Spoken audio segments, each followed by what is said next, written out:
କରୁଛନ୍ତି ନାଇଁ ଆମେ ସମସ୍ତେ ଯାଉଛେ ମଳତ୍ୟାଗ କରିବାକୁ ସକାଳୁ ନା ନାଇଁ ଯାଇ ସାରିଲେ ତାପରେ ହାତ ସବୁ ଧୋଉଛ ସାବୁନରେ ହ୍ୟାଣ୍ଡ ୱାଶ ସାବୁନରେ ହାତ ଧୋଉଛ ଦେଖି ହାତ ସମସ୍ତଙ୍କର ସଫା ଅଛି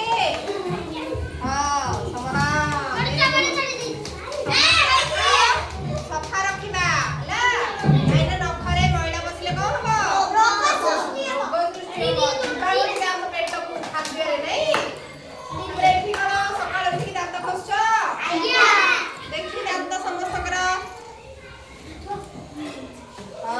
ସମସ୍ତ ଦାନ୍ତ ତାହେଲେ ସଫା ଅଛି ନାଇଁ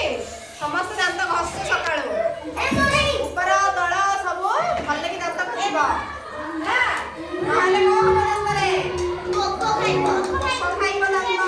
ଆଉ ତାପରେ ଦାନ୍ତ ଡକ୍ଟର ପାଖକୁ ଗଲେ ଦାନ୍ତ ତାଡ଼ି ଦେବେ ନାଇଁ ଦାନ୍ତ ଖାଇଲେ ଭାରି କଷ୍ଟ ହବ ବିନ୍ଧା ହବ ସେଥିପାଇଁ ସମସ୍ତେ ଦାନ୍ତ ଘଷିବ ସବୁଦିନ ହେଲା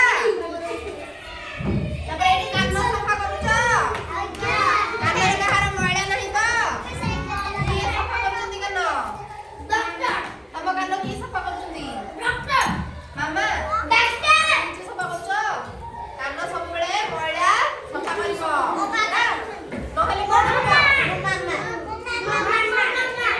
ସଫା ନ କଲେ କଣ ହବ କାନ ସଫା ନ କଲେ କଣ ହବ କାନ ଶୁଭା ଯିବନି କାନ ପାଚିବ ପୁଣି ଡକ୍ଟର ପାଖକୁ ଯିବାକୁ ପଡିବ ନାଇଁ ପୁଣି କାନରୁ ମଇଳା ବାହାର କରିବାକୁ କଷ୍ଟ ହବ ନା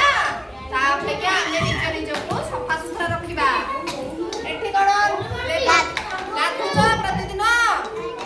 ନା ଥଣ୍ଡା ଦିନ ଚାଲିଛି ବୋଲି ଗାଧଉନ କିଏ ଗରମ ପାଣିରେ ଗାଧଉଛ ଥଣ୍ଡା ପାଣିରେ ଗାଧଉଛ